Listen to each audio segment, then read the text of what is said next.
Chapter 4: Operation of your mental picture. The operation of a large telephone system may be used as a simile. The main or head central subdivides itself into many branch centrals, every branch being in direct connection with its source and each individual branch, recognizing the source of its existence, reports all things to its central head. Therefore, when assistance of any nature is required, new supplies, difficult repairs to be done, or what not, the branch in need goes at once to its central head. It would not think of referring its difficulties or its successes to the main central of a telegraph system, though they belong to the same organization. These different branch centrals know that the only remedy for any difficulty must come from the central out of which they were projected. If we, as individual branches of the universal mind, would refer our difficulties in the same confident manner to the source from which we were projected and use the remedies that it has provided, we would realize what Jesus meant when he said, "Ask and ye shall receive." Our every equipment should be met. Surely the Father must supply this child. The trunk of the tree cannot fail to provide for its branches. Everything animate or inanimate is called into existence or outstandingness by a power which itself does not stand out.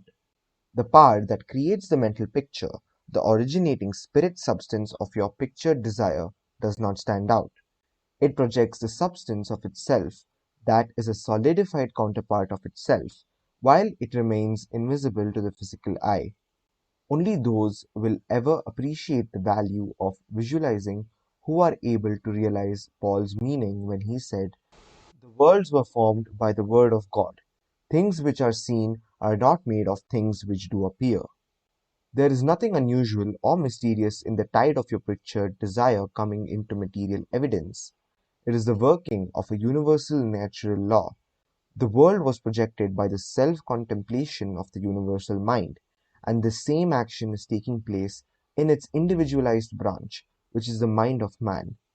Everything in the whole world has its beginning in mind, and comes into existence in exactly the same manner from the hat on your head to the boots on your feet. All are projected thoughts, solidified. Your personal advance in evolution depends upon your right use of the power of visualizing, and your use of it depends on whether you recognize that you, yourself, are a particular center through and in which the originating spirit is finding ever new expression for potentialities already existing within itself. This is evolution, this continual unfolding of existing though outwardly invisible things. Your mental picture is the force of attraction that evolves and combines the originating substance into specific shape. Your picture is the combining and evolving powerhouse, so to speak, through which the originating creative spirit expressed itself. Its creative action is limitless, without beginning and without end, and always progressive and orderly. It proceeds stage by stage, each stage being a necessary preparation for the one to follow. Now let us see if we can get an idea of the different stages by which the things in the world have come to be. Troward says, if we can get at the working principle which is producing these results, we can very quickly and easily give it personal application. First, we find that the thought of originating life or spirit about itself is its simple awareness of its own being, and this produced a primary ether, a universal substance out of which everything in the world must grow. Troward also tells us that, though this awareness of being is a necessary foundation for any further possibilities, it is not much to talk about. It is the same with individualized spirit, which is yourself. Before you would entertain the idea of making a mental picture of your desire as being at all practical, you must have some idea of your being, of your I am, and just as soon as you are conscious of your I amness, you begin to wish to enjoy the freedom which this consciousness suggests. You want to do more and be more, and as you fulfill this desire within yourself, localized spirit begins conscious activities in you. The thing you are most concerned with is the specific action of the creative spirit of life. Universal mind specialized. The localized God germ in you is your personality, your individuality, and since the joy of absolute freedom is the inherent nature of this God germ, it is natural that it should endeavor to enjoy itself through its specific center. And as you grow in the comprehension that your being, your individuality, is God particularizing Himself, you naturally develop divine tendencies. You want to enjoy life and liberty. You want freedom in your affairs as well as in your consciousness, and it is natural that you should. Always with this progressive wish, there is a faint thought picture. As your wish and your recognition grow into an intense desire, this desire becomes a clear mental picture. For example, a young lady studying music wishes she had a piano in order to practice at home. She wants the piano so much that she can mentally see it in one of the rooms. She holds the picture of the piano and indulges in the mental reflection of the pleasure and advantage it will be to have the piano in the corner of the living room. One day she finds it there, just as she had pictured it.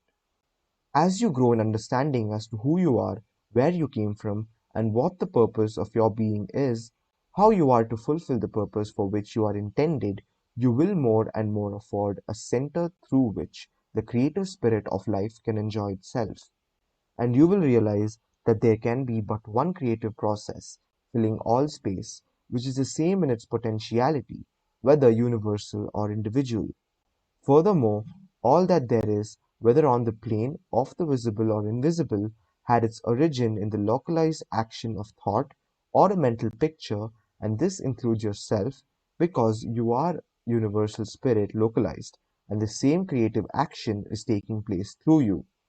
Now, you are no doubt asking yourself why there is so much sickness and misery in the world. If the same power and intelligence which brought the world into existence is in operation in the mind of man, why does it not manifest itself as strength, joy, health, and plenty? If one can have one's desires fulfilled by simply making a mental picture of that desire, holding on to it with the will, and doing without anxiety, on the outward plane, whatever seems necessary to bring the desire into fulfillment, then there seems no reason for the existence of sickness and poverty. Surely no one desires either.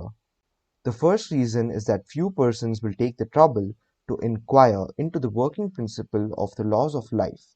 If they did, they would soon convince themselves that there is no necessity for the sickness and poverty that we see about us. They would realize that visualizing is a principle and not a fallacy. There are a few who have found it worthwhile to study this simple, though absolutely unfailing law that will deliver them from bondage.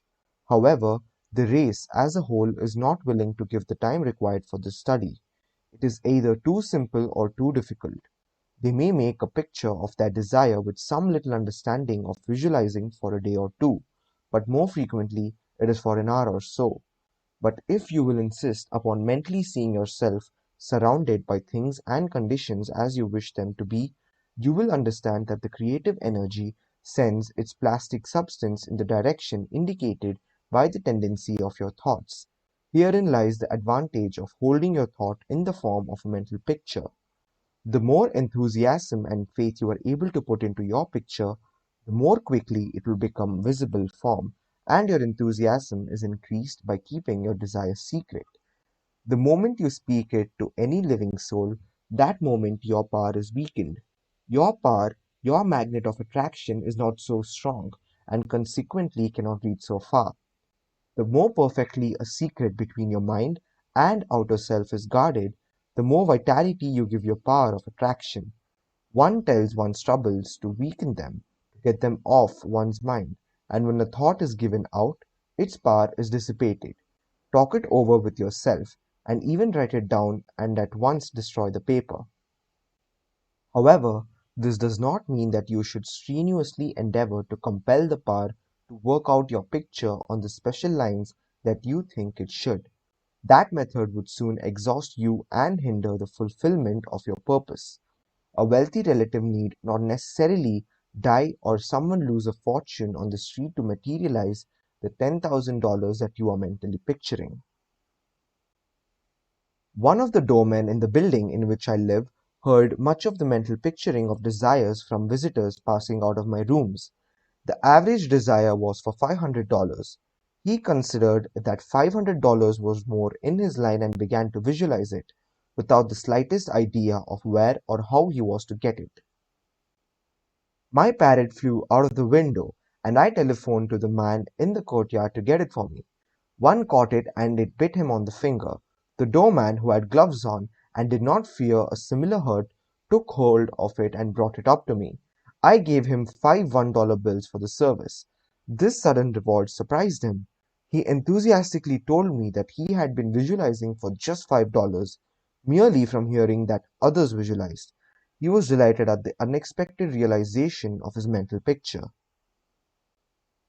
All you have to do is to make such a mental picture of your heart's desire. Hold it cheerfully in place with your will, always conscious that the same infinite power which brought the universe into existence brought you into form for the purpose of enjoying itself in and through you. And since it is all life, love, light, power, peace, beauty, and joy, and is the only creative power there is, the form it takes in and through you depends upon the direction given it by your thought indicator. In you it is undifferentiated, waiting to take any direction given it as it passes through the instrument that it has made for the purpose of self-distribution. It is this power which enables you to transfer your thoughts from one form to another. The power to change your mind is the individualized universal power taking the initiative, giving direction to the fluent substance contained in every thought. It is the simplest thing in the world to give this highly sensitive plastic substance any form you will through visualizing. Anyone can do it with a small expenditure of effort. Once you really believe that your mind is the center through which the plastic substance of all there is in your world takes involuntary form, the only reason why your picture does not always materialize is because you have introduced something antagonistic to the fundamental principle. Very often, this destructive element is caused by the frequency with which you change your pictures. After many such changes, you decide that your original desire is what you want after all. Upon this conclusion, you begin to wonder why, being your first picture, it hasn't materialized. The plastic substance with which you are mentally dealing is more sensitive than the most sensitive photographer's film. If, in taking a picture, you suddenly remembered you had already taken a picture on that same plate, you would not expect a perfect result of either picture. On the other hand, you may have taken two pictures on the same plate unconsciously. When the plate has been developed and the picture comes into physical view, you do not condemn the principle of photography, nor are you puzzled to understand why your picture has turned out so unsatisfactorily. You do not feel that it is impossible for you to obtain a good, clear picture of the subject in question. You know that you can do so by simply starting at the beginning, putting in a new plate, and determining to be more careful while taking your picture next time. These lines followed out, you are sure of a satisfactory result. If you will proceed in the same manner with your mental picture, doing your part in a correspondingly confident frame of mind, the result will be just as perfect.